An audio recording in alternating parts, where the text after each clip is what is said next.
Okay, so basically today we are going to discuss DNA applications in case of a eukaryotic. In the previous classes, we have studied about the DNA applications in prokaryotic system as well as the basic concept of DNA replications as also basic concept of molecular biology. Now we are able to understand the concept of DNA applications and previous session it was very nice session in the regarding to the DNA replication solution paper.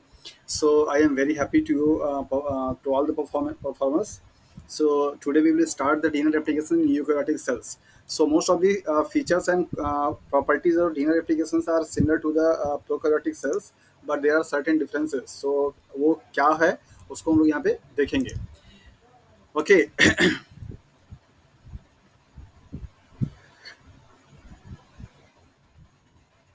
applications in eukaryotic cells. Applications की process को basically prokaryotic cells में three category में divide किया गया. Similarly यहाँ पे भी जो प्रोसेस स्टेप्स होंगे वो सेम होंगे. That is the initiations, elongations and termination. Some point पे डिफरेंसेस होंगे. उन डिफरेंसेस को हम लोग यहाँ पे क्या करेंगे, पॉइंट आउट करेंगे.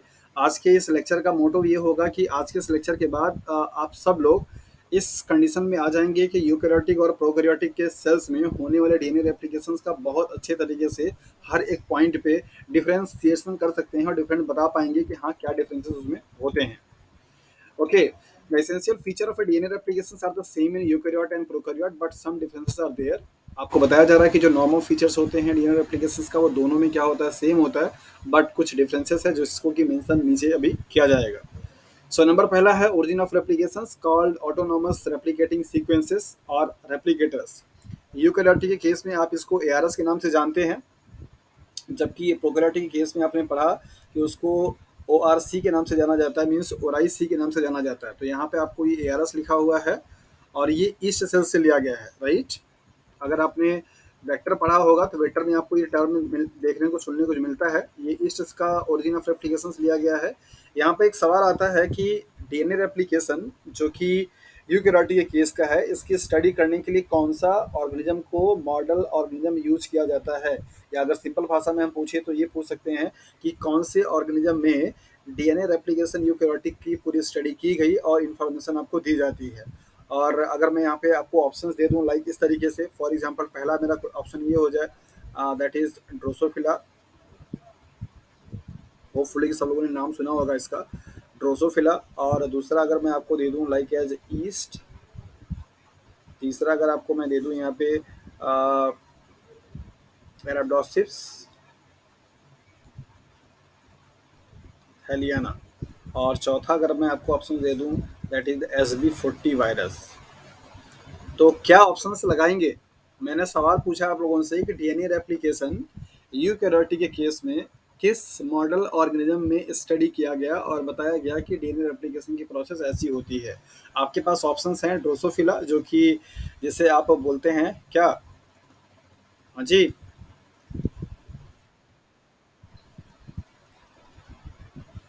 Fruit fly. ये पढ़ना भी है आपको मॉलिक्यूलर बायोलॉजी में. ईस्ट जिसको कि जो कि फंगस है, एराडोसिस थलियाना जो कि आपका एक प्लांट है. SG40 ये क्या है, आपका एक वायरस है. तो आपको बताना है कि इन चारों में से कौन से ऑर्गेनिज्म को मॉडल ऑर्गेनिज्म के रूप में यूज किया गया था to study the replications of DNA in eukaryotic cells.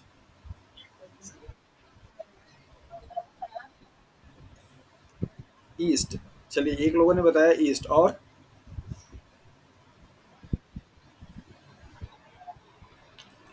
East ही है. कभी ऐसे मतलब आप लोगों के यूजी एंड पीजी के टाइम पे ये पढ़ने को मिला है कहीं कि जैसे आप प्रोकैरियोटिक के लिए पढ़ते हैं कि इस रिसिया कोलाई में मीन्स ई कोलाई में स्टडी किया गया, क्या कभी यूकैरियोटिक के लिए ऐसे पढ़ने को मिला है कि हाँ कहाँ पे स्टडी किया गया.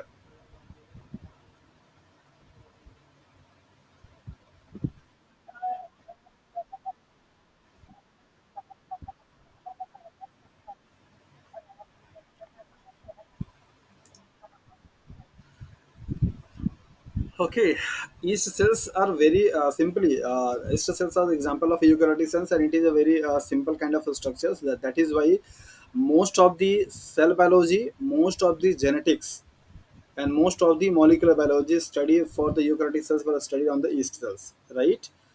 ड्रोसोफिला भी एक आपका मॉडल ऑर्गेनिज्म होता है स्टडी करने के लिए. जेनेटिक्स के कई सारे एक्सपेरिमेंट ड्रोसोफिला पे किए गए अरेबिडोप्सिस थलियाना प्लांट के लिए आपका मॉडल ऑर्गेनिज्म का काम करता है।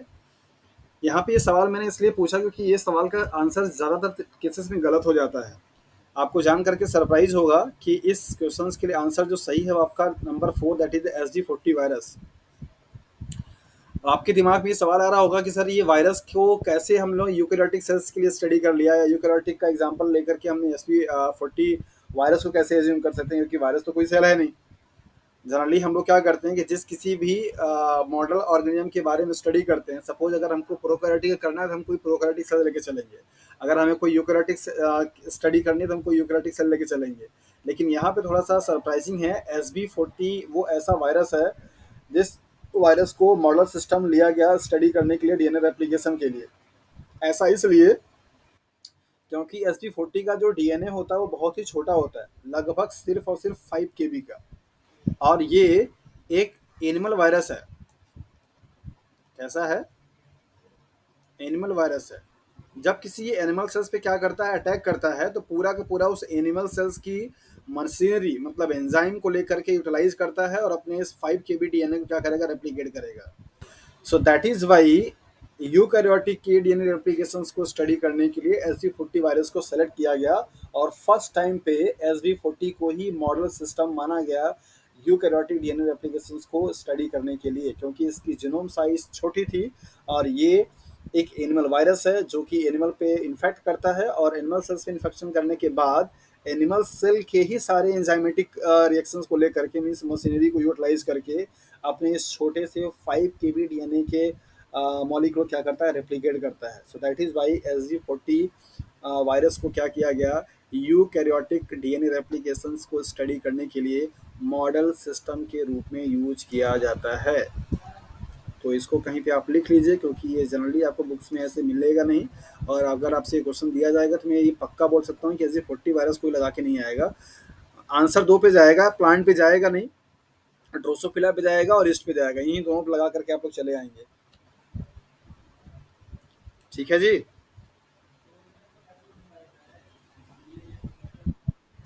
ओके, तो अभी आपके पास इंफॉर्मेशन क्या गई, मतलब मैसेज क्या गया, कि अगर आपसे कोई पूछता है कि यूकैरियोटिक सेल्स में डीएनए रेप्लिकेशंस की स्टडी करने के लिए कौन से ऑर्गेनिज्म को मॉडल सिस्टम या मॉडल ऑर्गेनिज्म यूज किया गया था, तो आपके पास आंसर एंड लॉजिक होना चाहिए, जो कि मैंने अभी आपको बता दिया। आंसर आपके पास है SG40, जो कि एक वायरस है। आपसे सवाल पूछा जा सकता है प्रूफ करने के लिए, जस्टिफाई करने के लिए, कि वायरस न तो लिविंग है ना ही नॉन लिविंग है, ना ही कोई प्रोकैरियोटिक है ना ही यूकैरियोटिक है। तो अगर हमें यूकैरियोटिक सिस्टम के बारे में स्टडी करना है, so definitely there should be a eukaryotic system और यूकैरियोटिक ऑर्गेनिज्म। सो क्यों हम SG40 वायरस को लेते हैं या लिए हैं या लिया गया था स्टडी करने के लिए डीएनए रेप्लिकेशंस को, तो यहाँ पर मैंने आपको आंसर में 2 पॉइंट बताए। पहला, इसका जीनोम साइज बहुत छोटा है 5 KB का। दूसरा, ये एक एनिमल वायरस है जो कि एनिमल सेल्स पे क्या करता है, इन्फेक्ट करता है, और जब एनिमल सेल पे इन्फेक्ट करेगा तो ये पूरा का पूरा जो मशीनरी होगी, सिस्टम होगा, वो यूकैरियोटिक सेल्स का यूज करता है। That is why SG40 virus को एज अ मॉडल सिस्टम और मॉडल ऑर्गेनिज्म यूज किया गया for the DNA replication in eukaryotic cells. Clear है? ओके, अब आते हैं अपने टॉपिक पे, हम लोग मूव करेंगे फिर से। सो यहाँ पर आपको बताया गया कि ओरिजिन ऑफ रेप्लिकेशंस को इस यूकैरियोटिक के केस में ARS के नाम से जाना जाता है। ये जो सीक्वेंस है बेसिकली आपका ईस्ट का है, यहीं पे बात आई थी। तो मैंने आपको बता दिया कि SB40 आपका एक ऑर्गेनिज्म है, इसके साथ साथ में ईस्ट सेल्स भी स्टडी की गई। पहला आपका जो ऑर्गेनिज्म था वो SB40, उसके बाद में जो किया गया, ईस्ट किया गया। तो इन दोनों का ही ओरिजिन ऑफ रेप्लिकेशंस लेकर के या जहाँ से डीएनए रेप्लिकेशंस होता है उसकी स्टडी की गई, एनालिसिस की गई, उसको बताया जाता है। अगर ये वाला यूज किया जाएगा तो उसको आप बोलते हैं SB40, और अगर ईस्ट यूज किया जाएगा उसको बोलते हैं दैट इज द ARS, इस नाम से इसको जानते हैं। Okay, initiation of replication in eukaryotics requires a multiple protein, the origin recognition complexes, ORC के नाम से जाना जाता है। आपने वहाँ पे प्रोकैरियोटिक के केस में देखा था कि ओरिजिन ऑफ रेप्लिकेशंस के टाइम पे कुछ प्रोटीन्स आते हैं जो कि बाइंड करते हैं, और बाकी लोगों को बाइंड करने के लिए क्या करते हैं, इन्विटेशन देते हैं, लैंडमार्क का काम करते हैं, और इनिशिएशन स्टार्ट हो जाती है। यहाँ पे यूकैरियोटिक के केस में प्रोकैरियोटिक के कंपैरिजन में मल्टीपल प्रोटीन्स का आना होता है। अभी उन प्रोटीन्स के बारे में भी हम लोग देखेंगे कौन-कौन से वो प्रोटीन हैं और उन प्रोटीन्स का एक पूरा कॉम्प्लेक्स बनता है और ये कॉम्प्लेक्स पूरा आपका क्या करेगा, इनिशिएशंस के लिए क्या करता है, काम करता है, मीन्स इनिशिएशन को स्टार्ट कराता है। तो ये इस इनिशिएशंस को होने के लिए यहाँ पे ORC means origin recognition complex, इनका काम क्या होता है? इनका काम ये होता है कि ये स्कैन आउट करते हैं, सर्च करते हैं कि कहाँ पर आपका origin of replication means ARS sequences मिल रही हैं, उनको रिकॉग्नाइज करता है, उनको पहचानता है, तब जाकर के वहाँ पे बाइंड करेगा और फिर इनिशिएशन के लिए बाकी जो चीज़ें होंगी उनको स्टार्ट करने का काम करता है। वेरी वेरी इंपॉर्टेंट पॉइंट, ये कल के एग्जाम में कल के पेपर में क्वेश्चन आया भी था। The rate of replication fork movement in eukaryotic is much less than prokaryote. मतलब डीएनए रेप्लिकेशंस की जो रेट होगी, रेप्लिकेशन फॉर्क मूवमेंट का मतलब हो गया कितनी तेजी से डीएनए आपका पॉलीमरेज जो एंजाइम है वो न्यूक्लियोटाइड को ऐड कर रहा है। जितना तेजी से आपका क्या करेगा, ये मूव करेगा, उतना तेजी से क्या होगा, डीएनए मॉलिक्यूल आपका नया बनेगा। तो रेप्लिकेशन फॉर्क के मूवमेंट का जो रेट होगा वो प्रोकैरियोटिक में क्या होगा, ज़्यादा होगा as compare to the eukaryotic के। राइट, ये पॉइंट बड़ा इंपॉर्टेंट है और इस पे ये आपके ऑप्शन में बन करके आता है। Multiple origin are probably a universal feature in eukaryotic cells, ये भी ऑप्शंस कल के पेपर में आपको दिया गया था जब पूछा गया था कि यूकैरियोटिक और प्रोकैरियोटिक के डीएनए रेप्लिकेशन में क्या डिफरेंसेस होता है। नॉर्मली प्रोकैरियोटिक के केस में सिंगल ओरिजिन ऑफ रेप्लिकेशंस होते हैं, उन्हीं सिंगल ओरिजिन ऑफ रेप्लिकेशन से बाई डायरेक्शनल रूट फॉलो करके डीएनए पूरा का पूरा क्या होगा, रेप्लिकेट होगा। बट यूकैरियोटिक का ये फीचर है कि यहाँ पे more than one means multiple origin of replications पाए जाते हैं। ये दोनों पॉइंट बहुत ही इंपॉर्टेंट है, ये दोनों डिफर बनाते हैं प्रोकैरियोटिक और यूकैरियोटिक से। Nuclear DNA replications require 3 polymerase. वहां पर आपने देखा था कि डीएनए पॉलीमरेज सिर्फ एक था, दैट मीन्स पॉलीमरेज थर्ड, जिससे कि पूरा का पूरा आपका क्या हो जाता है, डीएनए रेप्लिकेट हो जाता है। डेफिनेटली वहां पे भी polymerase first, polymerase second, polymerase third था, लेकिन इन दोनों का रेप्लिकेशन में कोई रोल नहीं था। इनका काम गैप फिलिंग करने में था, इनका काम रिपेयर करने में था। मेन रेप्लिकेटिव एंजाइम क्या था, सिर्फ आपका थर्ड। जबकि यहाँ पे जो आपका मेन क्रोमोजोमल होगा मीन्स न्यूक्लियर डीएनए होगा, उसको रेप्लिकेट करने के 3 पॉलीमरेज हैं, alpha, delta and eta. Alpha क्या काम करेगा, ये एग्जाम में सीएसआईआर में पूछा जा चुका है, इसको आप ध्यान दीजिए। पॉलीमरेज अल्फा जो होगा वो डीएनए रेप्लिकेशंस के प्रोसेस को इनिशिएट कराने का काम करेगा। पॉलीमरेज जो डेल्टा होगा वो सिंथेसाइज करेगा लीडिंग स्ट्रैंड को। पॉलीमरेज जो ईटा होगा वो सिंथेसाइज करेगा लैगिंग स्ट्रैंड को। वेरी वेरी इंपॉर्टेंट पॉइंट, ये 2018 के सीएसआईआर के एग्जाम में पूछा जा चुका है क्वेश्चन। पॉलीमरेज कौन कौन से पॉलीमरेज होंगे लीडिंग और लैगिंग स्ट्रैंड को सिंथेसाइज करने के लिए, क्या एक ही पॉलीमरेज से सिंथेसाइज किया जाएगा या अलग अलग होंगे, इस तरह का सवाल आपसे पूछा गया। तो यहाँ पे न्यूक्लियर डीएनए मीन्स क्रोमोसोमल का मेन जो डीएनए होगा, यहाँ पे न्यूक्लियर टर्म इसलिए यूज किया जाता है क्योंकि आपके सेल्स में माइटोकॉन्ड्रिया एंड क्लोरोप्लास्ट दोनों में भी डीएनए पाया जाता है। दैट इज वाई यहाँ पे टर्म न्यूक्लियर डीएनए यूज किया जाता है। मेन क्रोमोसोम की बात किया जा रहा है, तो मेन क्रोमोसोम को रेप्लिकेट करने के लिए यूकैरियोटिक सिस्टम के पास बेसिकली 3 डिफरेंट काइंड के पॉलीमरेज एंजाइम है। अल्फा है, डेल्टा है, नीटा है। अल्फा जो होगा वो इनिशिएट करेगा रेप्लिकेशंस को, डेल्टा जो होगा सिंथेसाइज करेगा लीडिंग स्ट्रैंड को, और पॉलीमरेज ईटा जो होगा वो सिंथेसाइज करेगा लैगिंग स्ट्रैंड को। होपफुली ये लीडिंग और लैगिंग स्ट्रैंड में आपको किसी कंफ्यूजन नहीं होगा, सब लोगों को अच्छे से समझ में आ रहा होगा कि मैं किसकी बात यहाँ पे कर रहा हूँ। ओके, तो यहाँ पे आपको 5 पॉइंट्स दिए गए हैं डिफरेंसेस बताने के लिए और डीएनए एप्लीकेशंस में जो कि यूकैरियोटिक का और प्रोकैरियोटिक है। समरी अगर हम लोग करें यहाँ पे तो आपको मिलता है, नंबर पहला कि ओरिजिन ऑफ रेप्लिकेशंस के नाम अलग हैं। नंबर दूसरा, नंबर ऑफ ओरिजिन ऑफ रेप्लिकेशंस भी अलग है। प्रोकैरियोटिक में 1 पाया जाएगा, यूकैरियोटिक में मोर देन 1 पाए जाएंगे। नंबर तीसरा आपको बताया गया कि जो रेट होगी सिंथेसाइज करने के डीएनए पॉलीमरेज के द्वारा मीन्स डीएनए रेप्लिकेशन फॉर का मूवमेंट का जो रेट होगा वो प्रोकैरियोटिक में ज़्यादा होगा, यूकैरियोटिक में कम होगा।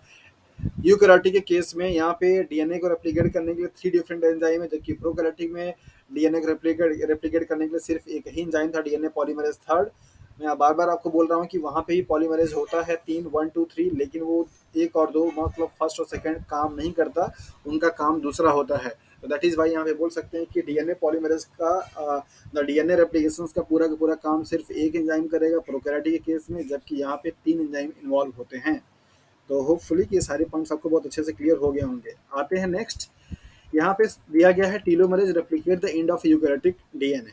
इस पॉइंट को पढ़ने से पहले पहले हम लोग यहाँ पे देखेंगे कि एक्चुअली में प्रॉब्लम क्या हो रही है प्रोकैरियोटिक के कंपैरिजन में यूकैरियोटिक के सेल्स में।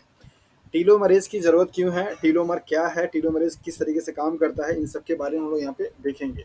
पहले इन पॉइंट को डिस्कस कर देते हैं, फिर आपको बताते हैं कि इनका क्या असली रोल है। ये फिगर आप देखिए, यहाँ पे फिगर में आपको बताया जा रहा है कि मान लीजिए कि आपका नॉर्मल डीएनए का सीक्वेंसेस है। सबसे किसी भी, जैसे आप लोगों ने पढ़ा होगा क्रोमोसोम्स को लेकर के, तो आप यहाँ पे पढ़ते हैं कि टीलोमेरिक एंड इसको बोला जाता है, जो सबसे लास्ट में होता है यहाँ पे उसको आप बोलते हैं टीलोमियर, राइट। तो किसी भी क्रोमोसोम का, किसी भी डीएनए का सबसे जो एंड वाला पॉइंट होता है उसको आप बोलते हैं दैट इज द टीलोमियर बोलते हैं। जैसा कि आप जानते हैं कि डीएनए पॉलीमरेज को सिंथेसाइज करने के लिए हमेशा क्या चाहिए होता है, टेम्पलेट चाहिए होता है। मान लीजिए फॉर एग्जांपल कि आपका डीएनए पॉलीमरेज क्या है, यहाँ तक, यहाँ पहुँच गया है, राइट। अब इसको, ये वाले डीएनए के स्टैंड को, मतलब ये वाले बेस को, आखिरी वाले बेस को भी क्या करना है, इसको सिंथेसाइज करना है। तो आखिरी वाले बेस को सिंथेसाइज करने के लिए इसको क्या करना पड़ेगा, आगे मूव करना पड़ेगा। और अगर ये आगे मूव करना चाहेगा तो इसको नीचे सपोर्ट चाहिए किसका, टेम्पलेट का। तो टेम्पलेट यहाँ पे है नहीं। तो ये प्रॉब्लम आती है कि अगर टीलोमियर एंड ना हो और टीलोमरेज एंजाइम अगर ना हो, तो यूकेरियोटिक के सेल्स में जो आपका लास्ट वाला पॉइंट होगा, मीन्स एंड जो होगा क्रोमोसोम का, वो पॉलीमरेज एंजाइम सिंथेसाइज नहीं कर पाएगा, जिससे कि इस वाले डीएनए से बनने वाली जो न्यू स्ट्रैंड होगी उसकी लेंथ क्या होगी, थोड़ी सी शॉर्टर होगी। अगर ऐसा होता रहा तो जितनी बार रेप्लिकेशन होगा उतनी बार डीएनए की लेंथ में क्या आएगा, रिडक्शन आएगा, और एक टाइम ऐसा आएगा कि साइज बहुत क्या हो जाएगी, छोटी हो जाएगी, जिससे कि उस ऑर्गेनिज्म की इंडिविजुअलिटी एंड आइडेंटिटी लॉस हो जाएगी, वो किसी और में क्या होगा, कन्वर्ट हो जाएगा। So this is a very serious issue in the case of eukaryotic cells, that how telomeric end means the end of the DNA, end of the chromosomal DNA can be synthesized by DNA polymerase। समस्या यहाँ पे यही है जो मैंने आपको अभी समझाने की कोशिश की एकदम सिंपल से वर्ड में। अगर ये प्रॉब्लम आप लोगों को समझ में आ गई हो तो फिर हम लोग इन टॉपिक पे बात करेंगे कि कैसे ये प्रॉब्लम सॉल्व होगी। पहले प्रॉब्लम को समझना ज़रूरी है। तो आप लोग बताइए कि क्या आपको ये समझ में आया कि टीलोमरेज जो एंजाइम है उसकी ज़रूरत क्यों पड़ रही है, या टीलोमेर लास्ट वाले एंड पे प्रॉब्लम क्या हो रही है।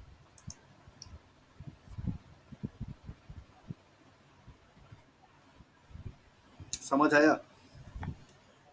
चलिए ओके। तो मैंने यहाँ पे सिंपल भाषा में आपको समझाने की कोशिश की कि आपका जो डीएनए का लास्ट वाला एंड है, उस एंड पे जब आपका पॉलीमरेज पहुंचेगा तो इस लास्ट वाले न्यूक्लियोटाइड को सिंथेसाइज करने के लिए इसको क्या चाहिए होगा, आगे मूव करना पड़ेगा। और अगर आगे ये मूव करेगा तो इसको क्या चाहिए, टेम्पलेट चाहिए होगा, जो कि इसको मिल नहीं रहा है। तो इस प्रॉब्लम को सॉल्व करने के लिए हमारे पास यूकैरियोटिक सेल्स में क्या होता है कि स्पेशल एंजाइम है जिसका नाम है टीलोमरेज। अब आते हैं टीलोमरेज की प्रॉपर्टी पे। Telomerase is a ribo nucleoprotein having RNA and protein. यहाँ पे टर्म दिया गया राइबो न्यूक्लियोप्रोटीन। राइबो का मतलब हो गया that is the ribosomes, nucleoprotein का मतलब हो गया दैट मीन्स, राइबो न्यूक्लियोप्रोटीन का मतलब हो गया इसमें आरएनए भी होगा, मीन्स राइबो न्यूक्लिक एसिड होगा और प्रोटीन भी होगा। तो ये दो कंपोनेंट से मिलकर के बना है। कई बार एग्जाम में आपसे सवाल पूछा जा चुका है इस टीलोमरेज एंजाइम को लेकर के, इनके नेचर को लेकर के, इनके एक्टिविटी को लेकर के, इनके रोल को लेकर के। सो ये एक सिंपल सा टॉपिक दैट मीन्स टीलोमरेज, आप लाइफ साइंस के किसी भी एग्जाम को देने जाइए वहाँ पे आपको एक दो क्वेश्चन जरूर से जरूर मिल जाता है। तो टीलोमरेज बेसिकली एक क्या है, एंजाइम है जो कि दो कंपोनेंट से मिलकर के बना है, आरएनए और प्रोटीन। सिमिलरली वैसे ही जैसे कि आपका राइबोसोम मिलकर के बना होता है। राइबोसोम के बारे में भी आप लोगों ने स्टडी किया है कि वो भी एक आपका न्यूक्लियो प्रोटीन होता है, मतलब वहाँ पे भी आपका आरएनए और प्रोटीन्स का कॉम्बिनेशन पाए जाते हैं। तो उसी तरीके से telomerase is also a ribo nucleo protein, it is its composition are RNA and protein, ये दो कंपोनेंट से मिलकर के बना होता है। It has reverse transcriptase activity. यहाँ पर आपको स्टेटमेंट दिया गया कि इसके पास रिवर्स ट्रांसक्रिप्टेज एक्टिविटी होती है, तो ये आपका एक स्पेशल क्लास ऑफ आरटी माना जाता है, मीन्स रिवर्स ट्रांसक्रिप्शन में पार्टिसिपेट करने वाला। अब रिवर्स ट्रांसक्रिप्शन क्या होगा यहाँ पे आप ध्यान दे लीजिए। नॉर्मली ट्रांसक्रिप्शन के केस में क्या होता है कि डीएनए के स्ट्रैंड से क्या बनता है भैया, आरएनए बनता है। इसको आप क्या बोलते हैं, दैट इज अ ट्रांसक्रिप्शन बोलते हैं, राइट। ये आपका क्या है, डीएनए है, और ये आपका क्या है, दैट इज द एमआरएनए या आरएनए है। यही जब प्रोसेस रिवर्स हो जाए, मतलब कि कुछ ऐसे एंजाइम आ जाए, यहाँ पर आपका क्या काम करता है, आरएनए पॉलीमरेज। क्या काम करेगा, आरएनए पॉलीमरेज ट्रांसक्रिप्शन की प्रोसेस में। जब ये प्रोसेस उल्टा हो जाए, मतलब एमआरएनए से आपका डीएनए बनने की प्रोसेस शुरू हो जाए, तो उसको आप रिवर्स ट्रांसक्रिप्शन के नाम से जानते हैं। और इस प्रोसेस में इन्वॉल्व होने वाले एंजाइम को रिवर्स ट्रांसक्रिप्टेज के नाम से जाना जाता है। रिवर्स ट्रांसक्रिप्टेज एक ऐसा एंजाइम जो कि रिवर्स ट्रांसक्रिप्शंस कराने में कैपेबल हो, उसको आप रिवर्स ट्रांसक्रिप्टेज के नाम से जानते हैं। तो क्या काम करेगा ये, कि जहाँ कहीं पे भी आरएनए मिलेगा, मतलब रिवर्स ट्रांसक्रिप्टेज को साइंटिफिक टर्म में डिफाइन करेंगे तो क्या बोलेंगे, it is a RNA dependent, RNA dependent DNA polymerase, बोलेंगे ना। हाँ जी। इसका कॉन्सेप्ट आप लोगों को बता चुका हूँ कि कैसे आप नोमेनक्लेचर करते हैं डिपेंडेंट और पॉलीमरेज को लेकर के। मैंने एग्जांपल आपको दिया था डीएनए पॉलीमरेज का लेकर के, और आरएनए पॉलीमरेज का लेकर के, और रिवर्स ट्रांसक्रिप्टेज का लेकर के। इन सब का एग्जांपल लेकर के आपको बताया था कि आप कैसे इनका साइंटिफिक नेम बनाते हैं, कि कौन सा डीएनए डिपेंडेंट डीएनए पॉलीमरेज है, कौन सा डीएनए डिपेंडेंट आरएनए पॉलीमरेज है, कौन सा आरएनए डिपेंडेंट आरएनए पॉलीमरेज है, और कौन सा आरएनए डिपेंडेंट आरएनए ही पॉलीमरेज है। वायरस के केस में ऐसा भी होता है कि आरएनए ही उनका टेम्पलेट होगा और आरएनए ही क्या होगा, उनका नया स्ट्रैंड बनता है। तो इस तरीके से रिवर्स ट्रांसक्रिप्टेज को अगर आप डिफाइन करना चाहेंगे तो ये क्या कहलाएगा, आरएनए डिपेंडेंट, चूंकि आरएनए पे क्या कर रहा है, टेम्पलेट का काम करेगा और बनाएगा क्या, डीएनए। तो that is why RNA dependent DNA polymerase की तरीके से ये ट्रीट किया जाता है। सो यहाँ पे प्रॉपर्टी आपको बताई गई कि ये एक राइबोन्यूक्लियर प्रोटीन है, आरएनए और प्रोटीन से मिलकर के बना है। दूसरा, रिवर्स ट्रांसक्रिप्टेज एक्टिविटी होती है, मतलब रिवर्स ट्रांसक्रिप्शन में पार्टिसिपेट करता है ये। Template independent polymerase activity, very very important point है ये। लगभग जितने भी पॉलीमरेज एंजाइम होते हैं उन सभी लोगों को टेम्पलेट की रिक्वायरमेंट होती है, लेकिन ये एक ऐसा पॉलीमरेज काइंड का एंजाइम है जो कि टेम्पलेट इंडिपेंडेंट मैनर में काम करता है। मतलब इसको नई स्टैंड बनाने के लिए कोई बेस, कोई टेम्पलेट की रिक्वायरमेंट नहीं है। दैट इज वाई ये टीलोमेरिक एंड का जो प्रॉब्लम है उसको सॉल्व आउट कर पाता है। कैसे करेगा, यहाँ पे आप देखिए, synthesis synthesize DNA by using RNA component of itself. इस टीलोमरेज में जो ये आरएनए कंपोनेंट होता है, इसी को ये क्या करता है, एज अ टेम्पलेट यूज करेगा। और चूंकि ये आरएनए डिपेंडेंट डीएनए पॉलीमरेज है, तो इसी आरएनए कंपोनेंट का कॉम्प्लीमेंट्री क्या बना देता है, डीएनए मॉलिक्यूल बनाता है। तो इसके ही बॉडी में, मतलब टीलोमरेज के अंदर में ही वो कंपोनेंट है जो कि बेसिकली आरएनए है, और उसी आरएनए को यूज करता है as a template. That is why इसको अलग से बाहर से किसी टेम्पलेट की रिक्वायरमेंट नहीं होती है। इसको आप टेम्पलेट इंडिपेंडेंट पॉलीमरेज के नाम से जानते हैं। डायरेक्शन जो होगा सिंथेसिस का, वो similarly all kind of DNA polymerase और RNA polymerase, that is the 5 prime to 3 prime. ये 5 जो पॉइंट है, ये आपके एग्जाम में ऑप्शंस बन करके आते हैं। तो इन पांचों पॉइंट को बहुत अच्छे से आप समझ लीजिए। आते हैं इस फिगर पे, यहाँ पर आपको दिया जा रहा है ये डीएनए का पूरा सीक्वेंस है, पेरेंटल स्ट्रैंड है, और ये न्यूली सिंथेसाइज्ड स्ट्रैंड आपको बताई जा रही है लैगिंग वाली। यहाँ पे टीलोमरेज बाइंड हो रहा है। तो यहाँ पर आपको दिया गया कि मान लीजिए कि आपका टीलोमर का जो स्ट्रैंड है वो इस तरीके से, ये कंपोनेंट आपको दिखाया जा रहा है। डायरेक्शन है टीलोमरेज के सिंथेसिस का। ये जो टीलोमर का स्ट्रक्चर आपको यहाँ पे दिखाया जा रहा है, ये टीलोमर का आरएनए वाला कंपोनेंट है। अब इसी आरएनए कंपोनेंट का क्या करेगा, ये कॉम्प्लीमेंट्री बनाएगा। तो आप यहाँ पे देख सकते हैं कि जैसे सपोज यहाँ से ए से जुड़ा, अब ये वाली पूरी की पूरी स्ट्रैंड क्या होगी, ये बनाएगा आगे की तरफ। तो इसका कॉम्प्लीमेंट्री ये बनाता चला जाएगा, ये पेरेंटल स्ट्रैंड में है। अब आपका आसानी से जो डीएनए पॉलीमरेज होगा वो आकर के यहाँ तक या इसके आगे तक भी क्या करेगा, सिंथेसाइज कर सकता है। तो ये जो आपका नया वाला एंड है पेरेंटल वाला, उसके उसके ऊपर जो आपकी नई बन रही थी उसके लिए क्या प्रॉब्लम था, वो कैसे सॉल्व किया, ये आपको यहाँ पे दिखाया जा रहा है। कि जो आपका डीएनए पॉलीमरेज एंजाइम है, उसको टेम्पलेट की रिक्वायरमेंट होती है। उस टेम्पलेट को बनाने के लिए या उस स्टैंड को एक्सटेंड करने के लिए टीलोमरेज एंजाइम आता है, जिसके अंदर में खुद में ही क्या है, आपका आरएनए कंपोनेंट होते हैं। अब इसी आरएनए कंपोनेंट को यूज करेगा एज ए टेम्पलेट, और यहाँ पे क्या करेगा, नया आगे स्टैंड क्या करेगा, बनाता चला जाता है। तो ये वाले स्टैंड जब बन जाएंगे तो आपका डीएनए पॉलीमरेज अपना आकर के पूरा का पूरा ये क्या करेगा, यहाँ से यहाँ सिंथेसाइज कर देता है।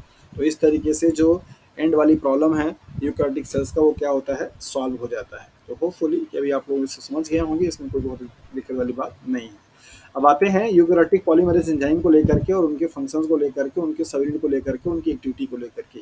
ये एक अकेला टेबल आपके एग्जाम के लिए बहुत इंपॉर्टेंट हो जाता है। कई बार आपसे सवाल दे करके मैच कराने के लिए पूछा जाता है कि इनमें से कौन सा स्टेटमेंट सही है, कौन सा गलत है। तो ध्यान से देखिएगा और इसको लर्न करने की भी कोशिश कीजिए, क्योंकि जब तक आपको याद नहीं रहेगा तब तक आप एग्जाम में सवाल सही से सॉल्व कर नहीं पाएंगे। डीएनए पॉलीमरेज अल्फा, जिसके लिए बताया जा रहा है यहाँ पे 4 सब यूनिट हैं, और इनके पास जो एक्टिविटी होगी ना तो 3 प्राइम टू 5 प्राइम होगा, ना तो 5 प्राइम टू 3 प्राइम एक्टिविटी होगी, राइट। इसके बाद आपको यहाँ पे दिया जा रहा है DNA polymerase that is gamma. तो उसके पास क्या है, सिर्फ 2 यूनिट है। इसके पास आपका दोनों में से एक एक्टिविटी है, that is 3 prime to 5 prime, but 5 prime to 3 prime नहीं है। पॉलीमरेज डेल्टा के पास 2 या 3 यूनिट हो सकते हैं, इनके पास भी 3 प्राइम टू 5 प्राइम है, और जबकि 5 प्राइम टू 3 प्राइम नहीं है। पॉलीमरेज ईटा, इनके एटलीस्ट एक यूनिट हो, सब यूनिट होगी, और इनके पास भी 3 प्राइम टू 5 प्राइम ड्यूटी है, जबकि ये वाली ड्यूटी नहीं है। पॉलीमरेज कप्पा, जिनके बारे में इंफॉर्मेशन नहीं है ज़्यादा, और इन्होंने यहाँ पे दिया हुआ कि ये 1 या 2 यूनिट का मिलकर बना हो सकता है, इस एक्टिविटी के बारे में इंफॉर्मेशन नहीं है। फंक्शंस अगर आप यहाँ पे देखिए तो यहाँ पे फंक्शन आपको दे रखा है कि पहला वाला जो होगा मीन्स अल्फा वाला जो होगा वो प्राइमरी में काम करेगा रेप्लिकेशंस के टाइम पे। जो गामा जो होगा वो क्या करेगा, माइटोकॉन्ड्रिया, ये बड़ा इंपॉर्टेंट है। माइटोकॉन्ड्रिया डीएनए रेप्लिकेशंस में कौन सा पॉलीमरेज एंजाइम इन्वॉल्व होगा, ये पूछा जा चुका है।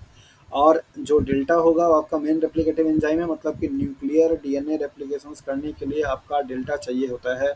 और इसके बाद आपका ईटा जो है वो किसके लिए, required for the detection of damage during genome replication. कहीं पे मिस पेयरिंग, मिस मैचिंग अगर हो जाती है तो उस चीज़ को करने के लिए आपका ईटा आएगा। और कप्पा की रिक्वायरमेंट कब होगी, अटैचमेंट ऑफ कोहेसिन। कोहेसिन जो प्रोटीन होती है जो कि क्रोमोसोम को बाइंड करके रखा रहता है, उसके अटैचमेंट के लिए क्या होती है, ज़रूरत पड़ती है। आप सभी लोगों को पढ़ा चुका हूँ कि कौन सी एक्टिविटी की वजह से प्रूफ रीडिंग होगा, कौन सी एक्टिविटी के पास की वजह से निक ट्रांसलेशन होगा, कौन सी एक्टिविटी की वजह से पॉलीमरेज एक्टिविटी होगी। सवाल मेरा ये है कि इन पांचों एंजाइम में से पॉलीमरेज के कौन से एंजाइम के पास प्रूफ रीडिंग एक्टिविटी नहीं है, बताइए, जल्दी बताइए।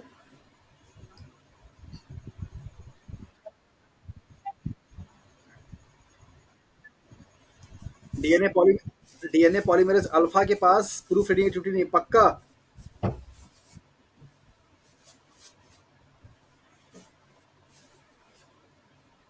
बताइए। ओके। और निक ट्रांसलेशन की एक्टिविटी किसके पास नहीं है?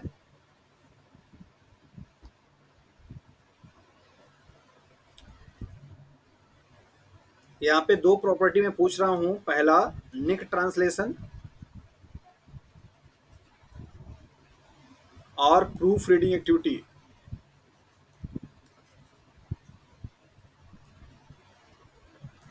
किन एंजाइम के पास नहीं है इन पांचों में से?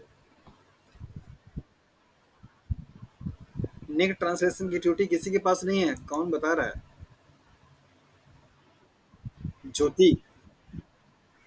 अच्छा, ओके, वेरी गुड। और कोई?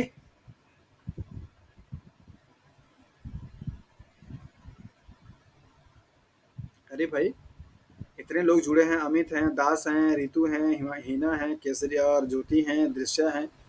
मेरा सवाल है निक ट्रांसलेशन की एक्टिविटी किसके पास नहीं है, किसके पास है?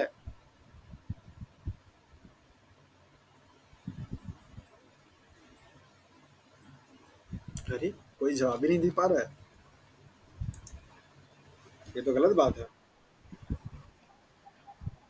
Okay, very good. ज्योति का आंसर सही है। मैंने आपको बताया था 3 प्राइम टू 5 प्राइम के की जो एक्टिविटी होती है एक्सोन्यूक्लियस वाली, वो एक्टिविटी किसके लिए होगी, प्रूफ रीडिंग के लिए। किसके लिए होगा, प्रूफ रीडिंग के लिए। तो ये वाला डीएनए पॉलीमरेज जो अल्फा है, इनके पास प्रूफ रीडिंग नहीं होगा।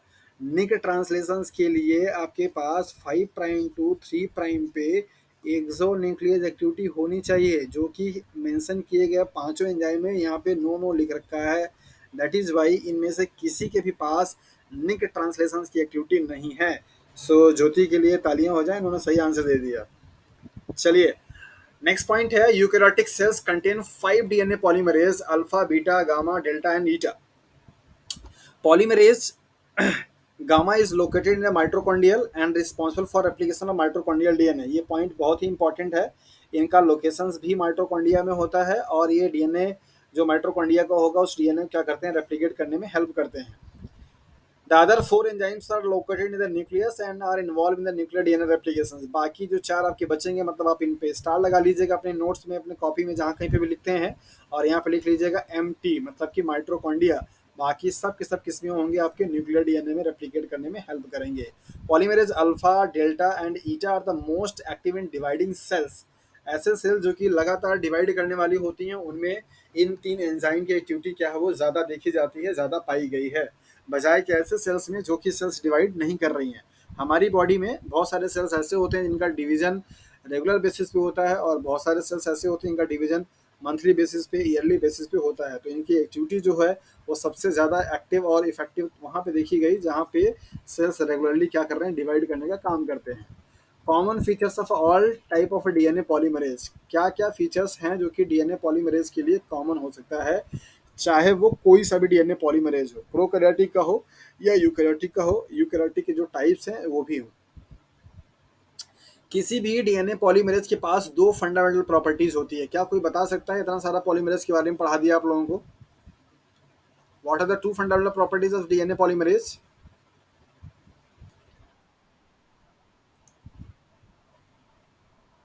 Very good. और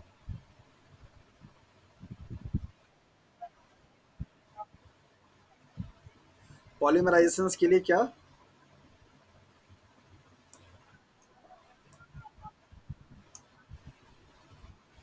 हाँ, ये इन्होंने बता दिया, आपका भी पॉइंट और उनका पॉइंट दोनों सेम है कि सारे जो डीएनए पॉलीमरेज होंगे उनके पास एक्टिविटी होगी कि वो 5 प्राइम टू 3 प्राइम पे मूव करेंगे। और दूसरा कोई यहाँ पे दो पॉइंट लिख रखा है, टू फंडामेंटल प्रॉपर्टीज।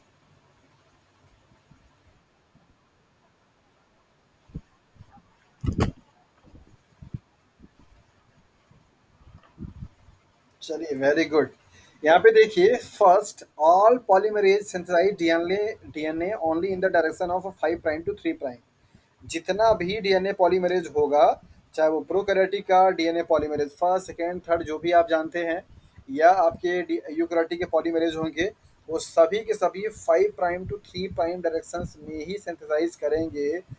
अब इसी पर एक सवाल आएगा क्वेश्चन मार्क बन के, ये रिटन एग्जाम के लिए होगा।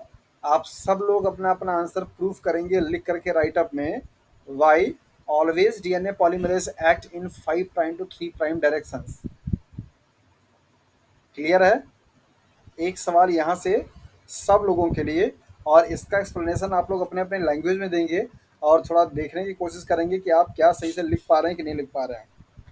दूसरी प्रॉपर्टी है second, the DNA polymerase can add a new deoxyribonucleotide only to a preformed primer strand that is hydrogen bonded to the template. मतलब आपको बताया जा रहा है कि डीएनए पॉलीमरेज सिर्फ और सिर्फ एक न्यूक्लियोटाइड को ऐड कर सकता है, वो भी किस पे, जो कि पहले से ही वहाँ पे कोई प्राइमर है जो कि एज अ टेम्पलेट का क्या कर रहा है, टेम्पलेट पे आकर के जुड़ा हुआ है हाइड्रोजन बॉन्ड के थ्रू। तो किसी भी डीएनए पॉलीमरेज के लिए जो चीज़ जरूरी है वो क्या है, वो ये कि वो कोई नया स्टैंड सेंसाइज नहीं करेगा, वो सिर्फ और सिर्फ न्यूक्लियोटाइड को ऐड करने का काम करता है, और उसके लिए उसको प्राइमर चाहिए, और वो प्राइमर किसी एक टेम्पलेट पे हाइड्रोजन बॉन्ड के थ्रू क्या हुआ हो, जुड़ा हुआ हो। मतलब कंडीशन कुछ ऐसा होना चाहिए, एक टेम्पलेट होना चाहिए, यहाँ पे प्राइमर होना चाहिए, इन दोनों के बीच में हाइड्रोजन बॉन्ड होना चाहिए, तब जाकर के डीएनए पॉलीमरेज क्या करेगा, न्यूक्लियोटाइड को ऐड करने का काम कर पाएगा। तो ये दोनों फीचर होते हैं किसी भी डीएनए पॉलीमरेज का, चाहे वो प्रोकैरियोटिक का हो चाहे वो यूकैरियोटिक का हो। तो होपफुली ये समझ में आप लोगों को आ गया होगा। They are not able to initiate DNA synthesis DNA, वो नया डीएनए सिंथेसाइज करने के लिए कैपेबल नहीं होते हैं। ये ऑप्शंस आपके एग्जाम में पूछा जा चुका है। Which one of the following statement is not true regarding DNA polymerase? और आपको मैं लिख के देता हूँ कि ये वाला जो लाइन होगा उस पर सब लोग लगा करके आएंगे कि ये तो होता ही है, ये तो गलत है, ये सही नहीं बता रहा है। डीएनए पॉलीमरेज के पास ऐसी एबिलिटी नहीं होती है कि वो डीएनए रेप्लिकेशन की प्रोसेस को इनिशिएट करा सके। वो सिर्फ जो चीज़ इनिशिएट हो चुकी है उसमें न्यूक्लियोटाइड को ऐड करने का क्या करेगा, काम करेगा। ठीक है जी। हाँ जी। सब बढ़िया। आगे चले।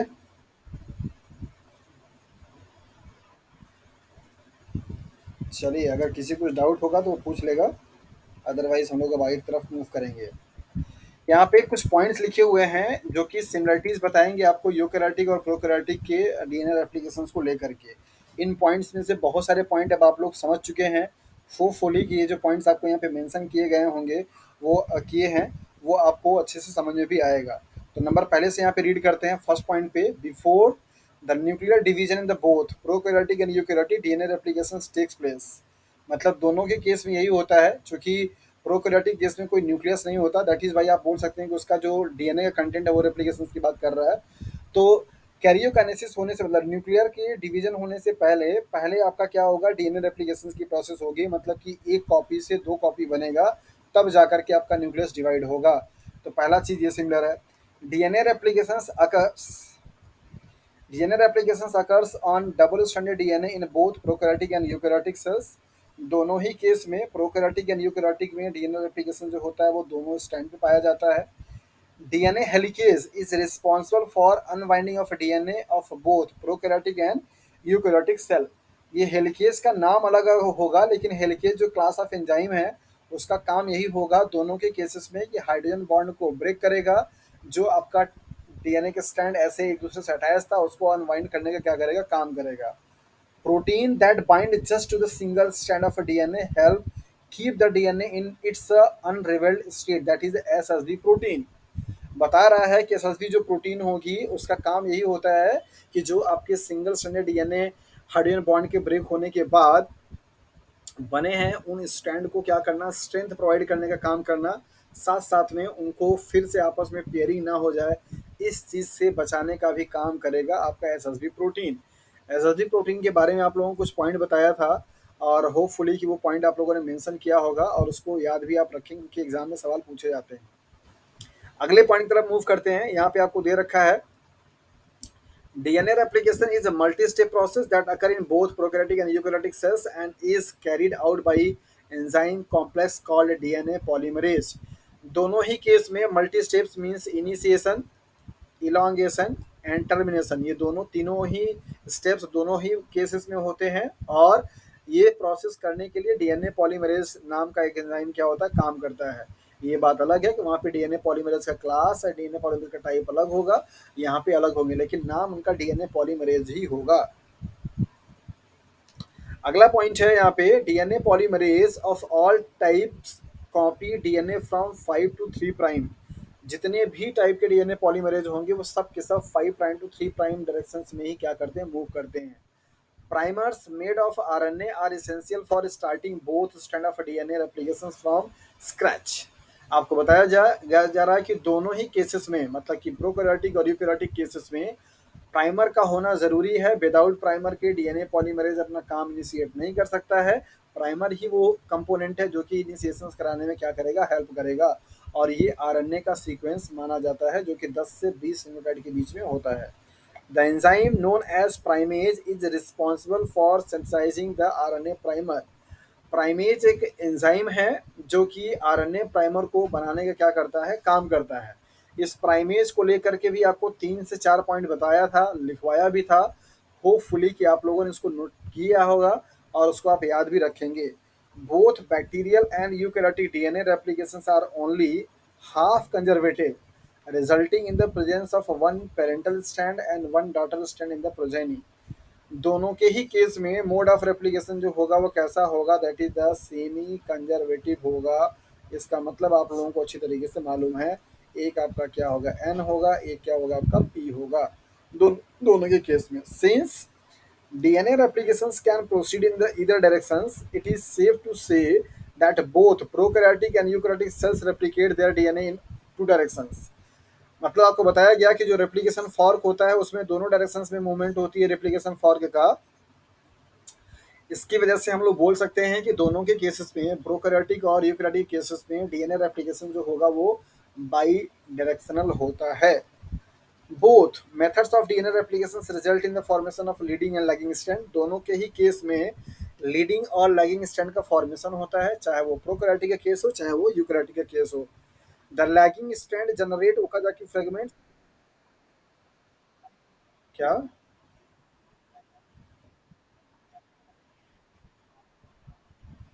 अनरिवेल्ड स्टेट का मतलब ये हुआ कि जो कि आपका नॉर्मल ही रह जाए, मतलब कि जैसे उसमें जो पेयरिंग हो रही है वो पेयरिंग ना हो जाए, पेयर ना कर पाए। हाँ, ओपन का ओपन रह जाए, पेयर ना करे, स्टैब्लिश रहे। Okay, the lagging strand generates Okazaki fragments which are short piece of DNA that are recombined. दोनों ही केस में, मतलब प्रोकैरियोटिक में और यूकैरियोटिक में, हमेशा लैगिंग स्ट्रैंड पे ही आपका ओकाजाकी फ्रेगमेंट बनेगा। और ये ओकाजाकी फ्रेगमेंट आपके क्या होंगे? कॉम्बिनेशन होता है आरएनए और डीएनए का, जो कि बाद में चल करके डीएनए के पीस में क्या होगा, कंबाइंड हो जाएगा। ये दोनों में ही होता है। हाँ, यहाँ पे डिफरेंसेस आपको क्या देखने को मिलेगा कि ओकाजाकी फ्रेगमेंट आपका यहाँ पे शॉर्ट होगा, वहाँ पे लेंदी होगा प्रोकैरियोटिक केस में। बट सिमिलरिटीज ये है कि दोनों केस में बनेगा और वो भी लैगिंग स्टैंड पे ही बनेगा। Both methods of replication takes around an hour to complete, मतलब कि आपको बताया जा रहा है कि दोनों ही केसेस में घंटों का समय लगता है रेप्लिकेशन की प्रोसेस कंप्लीट करने में। तो इतने सारे पॉइंट आपको यहाँ पे मेंशन किए गए हैं सिमिलरिटीज को लेकर के। सो आई डोंट थिंक कि अब आपके पास कोई प्रॉब्लम बचना चाहिए कि क्या क्या सिमिलरिटीज हैं डीएनए रेप्लिकेशन को लेकर के प्रोकैरियोटिक एंड यूकैरियोटिक को। अब हम लोग डिफरेंसेस के बारे में ही बात करेंगे कि डिफरेंसेस क्या क्या हो सकता है। मैंने आपको स्टार्टिंग में ही बोला था कि आप इस लेक्चर को अटेंड करने के बाद उस कंडीशन में आ जाएंगे कि आप आसानी से बता पाएंगे कि प्रोकैरियोटिक और यूकैरियोटिक में डीएनए रेप्लिकेशन का क्या डिफरेंसेस है, क्या सिमिलरिटीज है। यहाँ पर आपको दे रखा है प्रोकैरियोटिक डीएनए रेप्लिकेशन और यूकैरियोटिक डीएनए रेप्लिकेशन। पहला है डेफिनेशन, आपको यहाँ पे दिया जा रहा है। Prokaryotic DNA replication is the process by which prokaryotic organism duplicates its entire genome in order to pass the second copy to a daughter cell. Normally आपको बताया जा रहा है कि इसके केस में यही मतलब होता है कि इसका जो पूरा का पूरा जीनोम होगा उसी एक कॉपी बनाएगा और वो कॉपी उसके डॉटर सेल को क्या करेगा, ट्रांसफर करेगा। Eukaryotic DNA replication is the process by which eukaryotic genome duplicate prior to cell division. Cell division होने के पहले उसका पूरा का पूरा जो डीएनए कंटेंट होगा वो क्या होगा, डबल हो जाता है। अकरेंस कहाँ पे पाया जाएगा? Prokaryotic DNA application is a continuous process, हमेशा होता रहता है। जबकि यहाँ पे हमेशा होने का मतलब ये नहीं हुआ कि हमेशा सेल डिवाइड कर रही है। सेल जब डिवाइड करेगी तब का। और आपको आईसीडी मॉडल पढ़ाया हो तो यहाँ पे आप उसको उसको भी मेंशन कर लीजिएगा। आईसीडी मॉडल के अकॉर्डिंग सी जो फेस होगा वहाँ पे आपका पाया जाता है। यूकैरियोटिक के केसेस में अगर आप देखेंगे तो सेल साइकिल के एस फेज में पाया जाएगा, जो कि बहुत इंपॉर्टेंट हो जाता है। लोकेशन कहाँ पे होगा? Prokaryotic DNA replication takes place in the cytoplasm, जैसा कि वहाँ पे न्यूक्लियस नहीं होता, न्यूक्लियस एब्सेंट होता है। और यहाँ पे क्या होगा, आपका न्यूक्लियस में होगा। Types of DNA, prokaryotic DNA is circular and double stranded. इसका डीएनए जो होगा कैसा होगा, सर्कुलर होगा, डबल स्ट्रैंडेड होगा। जबकि यहाँ पे क्या होगा, लीनियर होगा और डबल स्ट्रैंडेड होगा। नेक्स्ट पॉइंट है यहाँ पे amount of DNA, there is a small amount of prokaryotic DNA. Prokaryotic का डीएनए क्या होता है, छोटा होता है। जबकि यहाँ पे बहुत ज़्यादा लेंथी डीएनए पाए जाते हैं जिनको कि रेप्लिकेट करना होता है। पैकिंग कैसी होगी यहाँ पे? Prokaryotic DNA forms loop like structures by wrapping around histone like proteins. Histone like proteins के अकॉर्डिंग बनाने के बाद ये क्या करते हैं, ऐसे लूप लाइक स्ट्रक्चर बना लेते हैं इस तरीके से।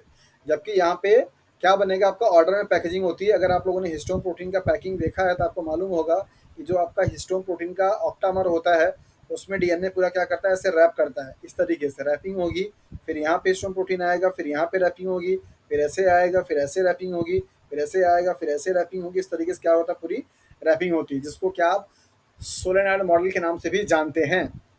तो ओरिजिन ऑफ रेप्लिकेशन में क्या होगा, आपका सिंगल होगा, जबकि यहाँ पे आपके कई सारे ओरिजिन ऑफ रेप्लिकेशन हो सकते हैं।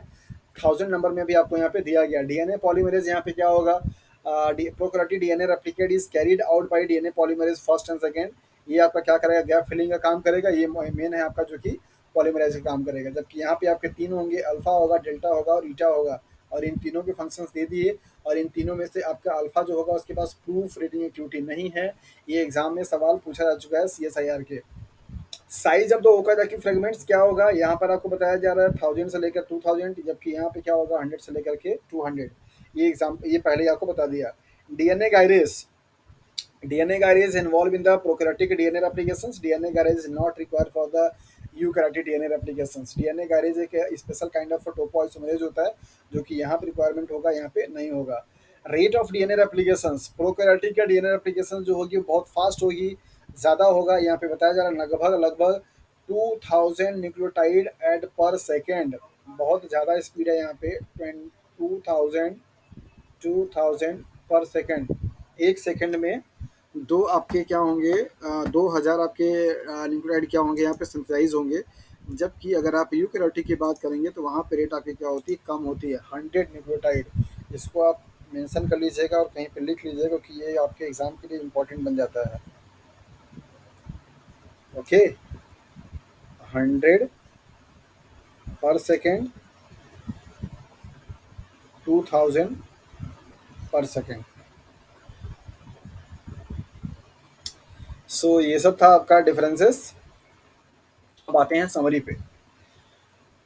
क्या है डीएनए रेप्लिकेशन की पूरी समरी दोनों केसेस में। DNA unwind at the origin of replications, unwind होगा ओरिजिन ऑफ रेप्लिकेशंस पे।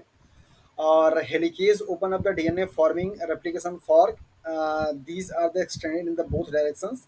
हेलिकेज जो होगा हाइड्रोजन बॉन्ड को ब्रेक करेगा, रेप्लिकेशन फॉर्क को बनाएगा और दोनों डायरेक्शन में क्या करेगा, मूव करेगा। Single stand binding proteins coat the DNA around the replication fork to prevent the rebinding of the DNA. आपको बताया जा रहा है कि एसएसबी जो प्रोटीन होगी वो आपका रेप्लिकेशन फॉर्क के अराउंड में जो डीएनए होगा वहाँ पे क्या करेगा, बाइंड करेगा और वो बाइंड करके उसको एस्टैब्लिश करेगा, साथ साथ में रीबाइंडिंग से क्या करेगा, प्रिवेंट करता है।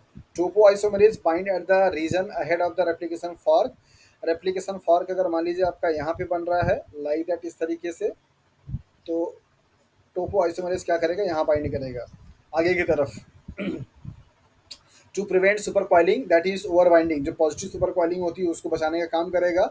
एंड नेक्स्ट आपको यहाँ पे दिया जा रहा है कि primase synthesize RNA primers complementary to DNA strand. Primase जो कि एक एंजाइम है उसका काम होगा आरएनए प्राइमर को बनाने का, और वो आरएनए प्राइमर जो बनेगा वो टेम्परेरी डीएनए स्ट्रैंड का कॉम्प्लीमेंट्री स्ट्रैंड ही बनेगा। DNA polymerase third start adding nucleotide to the third prime OH end of the DNA primer of the primer. जो आरएनए प्राइमर होगा उस प्राइमर के थर्ड प्राइम ग्रुप पे क्या करेगा, वो न्यूक्लियोटाइड को ऐड करने का काम करना शुरू कर देगा। That is the polymerase third in case of prokaryotic. जबकि डेल्टा जो होगा आपका किसमें होगा, दैट इज यूकैरियोटिक केसेस में। Elongations of both the lagging and leading strands continuous. यहाँ पर आपको बताया जा रहा है कि कंटिन्यू का मतलब यहाँ पे ये नहीं है कि ये लगातार ऐसे बनता रहेगा। इसका मतलब ये है कि लगातार ये चलता रहता है। ऐसा नहीं कि हाँ लीडिंग स्टैंड चलता रहेगा, लेगिंग स्टैंड रुक जाएगा, या लेगिंग स्टैंड रुक जाएगा, लीडिंग स्टैंड चलता रहेगा। दोनों के प्रोसेस कंटिन्यूअसली चलते रहेंगे। RNA primers are removed and gap are filled with DNA polymerase polymerase first, right, जो कि गैप को फिल करेगा, रिमूव करने का काम करता है। The gap between the DNA fragments are sealed by DNA ligase.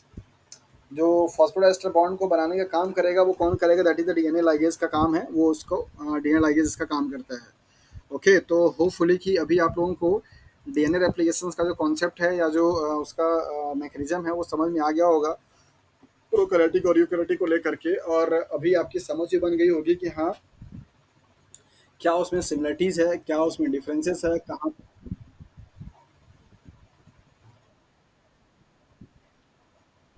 Fan one एक प्रोटीन होती है जिसका नाम है फेन वन।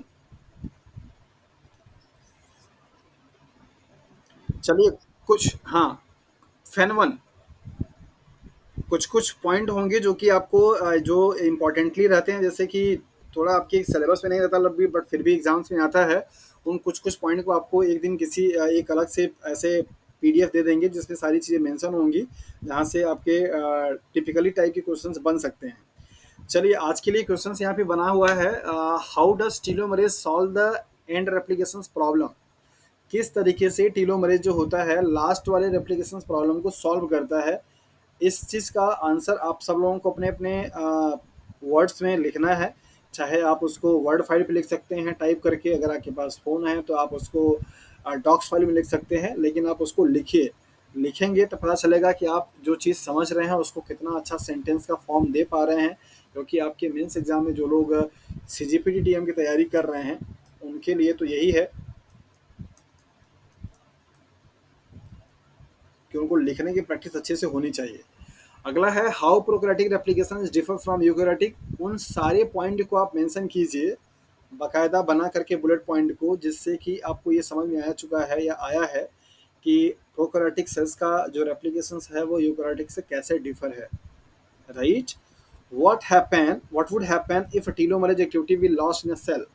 किसी यूकेरियोटिक सेल्स में अगर टीलोमरेज एक्टिविटी अगर खत्म हो जाती है तो उसका परिणाम क्या होगा? अब इसमें आपको बहुत अच्छे से लिखना होगा। जितने लोग सीएसआईआर की तैयारी कर रहे हैं वो लोग भी लिखने की कोशिश करें, लिख करके देखें कि उनकी क्या सेंटेंस मेकिंग एबिलिटी है और कितने अच्छे से वो फॉर्म कर पा रहे हैं किसी भी मैटर पे अपना कंटेंट। और जो लोग सीजीपीडीटीएम की तैयारी कर रहे हैं उनके लिए तो मस्ट है वो अपने इस तीनों ही क्वेश्चंस को राइट अप करें और लिख करके अगर आप मुझे सेंड करते हैं तो definitely I will input my self, उसमें कुछ आपकी इम्प्रूवमेंट करेंगे। और अगर आप हेलो, हाँ बिल्कुल, अगर आप आपके पास अगर लैपटॉप है तो आप वर्ड फाइल में लिख लीजिए, उसको पीडीएफ फाइल कन्वर्ट करके हमको भेज दीजिए, तो हम देख पाएंगे कि आपको आप जो लिख रही वर्ड, आप देखिए अभी ये जो आपको प्रॉब्लम बना के दिए गए ना, ये प्रॉब्लम आपके थोड़े अच्छे वाले हैं, जितना अच्छे से आप इलोबरेट करके लिख पाएंगे, ऐसा भी कुछ बाउंडेशन नहीं है कि 250 वर्ड या 200 वर्ड या 150 वर्ड का है। मैं अभी ये देखना चाह रहा हूँ कि जो चीज़ आपने समझा है, जो चीज़ आप पढ़े हुए हैं, उसको आप अपने खुद के वर्ड्स में कैसे लिख पा रहे हैं, पहले ये मुझे पता चल जाए, देन नेक्स्ट टाइम से आपको वर्ड लिमिट भी आना शुरू हो जाएगा। तो जितने लोग सीजीपीडीटीएम के लिए जुड़े हैं, लाइक दास हैं और दृश्या हैं और रितु हैं, ये लोग हैं जो कि सीपीडीएम के लिए हैं, तो आप तीनों लोगों के लिए ये क्वेश्चन है। आप लोग के पास अगर लैपटॉप है तो आप वर्ड फाइल पे इसको टाइप कीजिए। अगर आप फिगर बनाना चाहते हैं तो आप फिगर भी ड्रॉ कीजिए, जो भी कुछ करना चाहते हैं। अगर आप फिगर लैपटॉप में ड्रॉ नहीं कर सकते हैं तो अपनी कॉपी पे आप ड्रॉ कर लीजिए, उसको फोटो क्लिक करके आप वर्ड फाइल में पेस्ट कर लीजिए, ऐसा भी आप कर सकते हैं। मतलब ये है कि you are free to express yourself whatever you want to write down there in the reference of answer. जितना भी आप लिख सकते हैं, जितने तरीके से, लाइक एज आप इनिशिएट करना चाहते हैं किसी पॉइंट से लेकर के, कोई फिगर बनाना चाहते हैं, कोई कॉन्सेप्ट देना चाहते हैं, तो उसको आप अच्छे से लिखिए। लिखेंगे तो पता चलेगा कि आपकी राइटिंग एबिलिटी कितनी है। ठीक है। और जो लोग सीएसआईआर के लिए हैं वो लोग भी अपने आप को इसमें थोड़ा सा इनको इन्वॉल्व करें। वो देखें कि जो क्वेश्चंस को, जो टॉपिक वो पढ़ पाए हैं, वो इस टॉपिक को पढ़े हुए टॉपिक से कैसे क्वेश्चंस को कर पाते हैं, क्योंकि लिखने की कैपेबिलिटी सब में होनी चाहिए। ठीक है। यहाँ पे हमारा डीएनए रेप्लिकेशन का प्रोसेस, हाँ डीएनए रेप्लिकेशन का जो प्रोसेस है वो फिनिश होता है। We will start next class, that is the transcription के प्रोसेस से स्टार्ट करेंगे। और इस डीएनए रेप्लिकेशन का टेस्ट भी आपका करा चुका हूँ। अगर फर्दर मैंने जैसा कि अभी आपको बोला है कि एक आपको पीडीएफ देंगे जिसमें कि कुछ की पॉइंट्स लिखे हुए होंगे जो कि थोड़े से टिपिकल लेवल के होंगे, अनयूजुअल टाइप के कह सकते हैं, जो कि नॉर्मली ऐसे नहीं आते, बट वो आपको देना जरूरी रहेगा। तो वो आपको इस वीक में कभी भी किसी दिन में पीडीएफ शेयर कर दूंगा, जिसको क्या पढ़ेंगे समझ में आ जाएगा। नहीं आएगा तो मैं हूँ यहाँ पे। लेकिन कल अभी हम लोग स्टार्ट करेंगे ट्रांसक्रिप्शन की प्रोसेस को। ठीक है।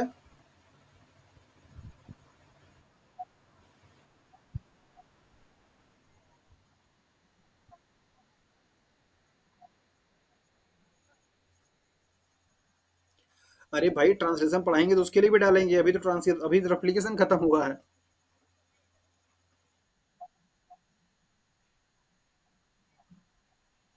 बिल्कुल, मैंने आपको स्टार्टिंग में यही बताया था कि आप इस वीडियो लेक्चर को अटेंड करने के बाद उस स्टेट में आ जाएँगे कि आपके मन में एक कॉन्सेप्ट बन जाएगा कि एक्चुअली में डिफरेंसेस कहाँ पे हैं और सिमिलरिटीज़ कहाँ पे है, और सवाल आपसे यही से पूछा जाता है।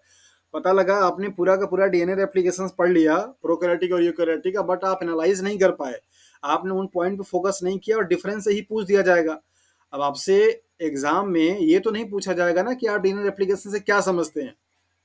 आपसे पूछा जाएगा क्या, मिसमैच दे करके मैच कराने के लिए, सिमिलरिटीज पूछा जाएगा, स्टेटमेंट दे करके राइट या रॉन्ग स्टेटमेंट पूछे जाएंगे, इस तरीके से चीजें पूछी जाती हैं।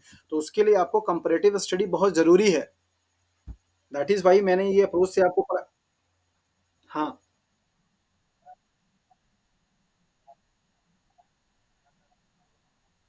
बिल्कुल, ये वाली जो पीडीएफ होगी ना, इस पीडीएफ से आप अपने आप को 20 से 25 मिनट में पूरा का पूरा टाइप टॉपिक आप रिवीजन कर पाएंगे अच्छे तरीके से। कोशिश तो मेरी हमेशा यही रहती है कि वो चीज़ आपको दिया जाए जो कि आपके लिए बहुत ईजी हो और इम्पोर्टेंट हो। Right, being a teacher it's my duty to make a easier concept. जो भी चीज़, अब सपोज ये डीएनए एप्लीकेशन की प्रोसेस अगर आप बुक से पढ़ने बैठेंगे ना, तो आपको बहुत टाइम लगेगा और बहुत कॉम्प्लेक्सन होगी। आप उतनी जो फिल्टर चीज़ें हैं वो आप निकाल नहीं पाएंगे। लेकिन अभी आप देखिए कि आप 1 से 1 घंटे के क्लास में वो सारी चीज़ों को अच्छे से समझ सके हैं, और अभी आप अगर कोई बुक भी पढ़ेंगे तो भी आपको समझ में आएगा। कहीं से पेपर को सॉल्व करेंगे तो भी आप अच्छे से आंसर कर पाएंगे, डिफरेंसेस को लेकर के, सिमिलरिटीज को लेकर के। ठीक है जी। ओके, अगर आप में से किसी का कुछ और मतलब ऐसा सजेशंस है कि सर ये चीज़ और इंक्लूड हो जाना चाहिए, तो आप लोग बोल सकते हैं। लाइक जैसे रितु ने प्रीवियस क्लासेस से बोला था कि सर कुछ क्वेश्चंस मेंस के एग्जाम के पॉइंट ऑफ व्यू से भी रखे जाने चाहिए, सो यहाँ पे मैंने इनको इनकॉर्पोरेट किया है। आज की क्लास में भी अगर आप लोगों को कंटेंट का जो फॉर्मेट था अच्छा लगा हो तो उसके लिए भी बोल सकते हैं, और अगर कुछ इंप्रूवमेंट चाहते हैं तो वो भी आप बोल सकते हैं। ओके। अच्छा, हिना का आज पहला क्लास है। पहले पहले हिना हिना से बात कर लेते हैं। हिना, आपको चीजें समझ में आई क्योंकि आप डायरेक्टली सिर्फ रेप्लिकेशन से आई हैं यूकेरेटिक में, पहले नहीं पढ़ा आपने? अच्छा, आपने मास्टर्स क्लासेस में ये पढ़ा है रेप्लिकेशन की प्रोसेस यूकेरेटिक में? अच्छा, ओके। चलिए ठीक है ना, आप आज आपका पहला क्लास था, और अगर आपको लगता है कि कहीं किसी चीज़ पे प्रॉब्लम रहेगा तो आप नेक्स्ट जो क्लास होगी कल उसमें आप पूछ लीजिएगा। जिनको क्वेश्चंस पूछना रहा करे वो कोशिश किया करेंगे टाइम जिस टाइम पे आपका लॉगिन दिया रहता है, जैसे सपोज 9:30 है तो आप 9:30 पर आ जाया करिए, क्योंकि बाकी लोगों को आते आते मैं आपकी प्रॉब्लम को डिस्कस कर चुका रहूँगा। तो ये जिनका भी सपोज जैसे ये वीडियो आपको मिलेगा तो आप इसको देखेंगे। और मैं ये सबसे बोलता हूँ, पहले भी बोला हूँ और अभी भी बोल रहा हूँ, कि जो भी लेक्चर आप अटेंड करते हो ना, उसको अगला लेक्चर आने के पहले पहले एक बार आप उस वीडियो को जरूर से जरूर देखा करिए। जब आप देखेंगे तभी आपके पास प्रॉब्लम आएगी, और तब आप आकर के डिस्कस करेंगे कि सर ये चीज़ मुझे समझ में नहीं आया। क्योंकि जब भी आप क्लास में होते हैं ना, तो उस टाइम पे मेरा पूरा इन्फ्लुएंस होता है आपको समझाने में और आपको समझने में। लेकिन जब आप इंडिविजुअली उस वीडियो को देखेंगे तो उसमें सिर्फ और सिर्फ आपकी इनपुट होगी। तो आप ये देखिए कि आप अपने इनपुट से कितना समझ पा रहे हैं, और अगर पूरी तरीके से समझ लेते हैं दैट इज़ ओके। अगर कोई दिक्कत होती है तो फिर आप उसको नेक्स्ट क्लास में पूछ लीजिए। और अगर क्लास में पूछने का कंडीशन है, कोई क्वेरी है, तो आप 9:30 शार्पली एकदम अच्छे से ज्वाइन कर लीजिए, ताकि मैं 5 मिनट 10 मिनट का टाइम दे करके आपकी प्रॉब्लम को सॉल्व कर सकूँ। ठीक है। और फिर से बोलूँगा, आज वीक का फर्स्ट डे है। प्लीज़ आप लोग अपनी स्टडी पे कंटिन्यूटी बनाए रखिए, और लापरवाही मत कीजिए। ऐसा मत होइए कि सिर्फ यहाँ जो क्लास में पढ़ाता हूँ उसको ही पढ़िए, बाकी टाइम कोई पढ़ाई से मतलब ना हो, ऐसा मत कीजिए। आई डोंट नो कि ऐसा कोई लोग कर रहे हैं, उम्मीद नहीं कर सकता हूँ, लेकिन अगर आप कर रहे हैं तो प्लीज़ आप उसको छोड़ दीजिए। मैं आपको इस 1 से 2 घंटे की क्लास को पढ़ाने के लिए बहुत इनपुट करता हूँ, बहुत इनपुट देता हूँ। तो मेरी भी आप लोगों से कुछ एक्सपेक्टेशंस है कि मैंने अगर आपको पढ़ाया है तो आप उसको पढ़ करके अच्छा काम कीजिए, अपने रिजल्ट अच्छे बनाइए, ताकि अगर कल को आपसे मेरी मुलाकात हो, कभी बात हो, तो लगे कि हाँ चलो ठीक है, मैंने आपसे पढ़ा था और मैंने आपको पढ़ाया था, आप बेटर प्लेस पे हैं। सो अगर मेरा इनपुट आपको पढ़ाने के लिए 100% रहता है, सो आप अपने करियर को सेव देने के लिए यहाँ आए हैं, तो आपसे 70% इनपुट की मैं उम्मीद करता हूँ। तो प्लीज़ उसको आप टाइम मैनेज कीजिए। आप सब लोग उस स्टेज पे हैं जहाँ पे किसी को समझाने की ज़रूरत नहीं है। You are enough mature to understand what you have to do. आपको अभी बताने की ज़रूरत नहीं है। लेकिन फिर भी मैं आपको यही बोलूँगा कि प्लीज़ स्टडी में कंटिन्यूटी आप बना करके रखिए। डेली बेसिस पे प्रैक्टिस कीजिए, डेली बेसिस पे वीडियो वॉच कीजिए, टेक्स्ट बुक को पढ़िए। मैं हमेशा बोलता हूँ कि जिस टॉपिक को मैं आपको पढ़ाता हूँ उस टॉपिक को आप टेक्स्ट बुक जरूर पढ़िए। आज मैं ग्रुप में अभी रेफरेंस बुक जो है मॉलिक्यूलर बायोलॉजी की वो शेयर कर दूंगा, पीडीएफ फाइल। और उस पीडीएफ को अगर आप लोग के पास लैपटॉप है तो उसमें आप खोलिए, ओपन कीजिए और पढ़िए उसको। ठीक है।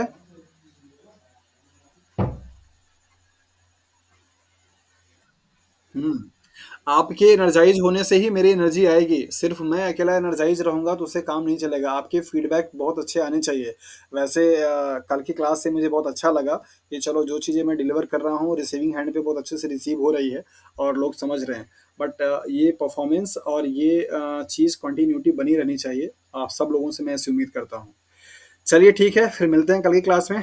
तब तक के लिए आप लोग अपना ख्याल रखिए, अच्छे से सेहत पे अच्छे से फोकस करते रहिए, खाते पीते रहिए और एंजॉय करिए।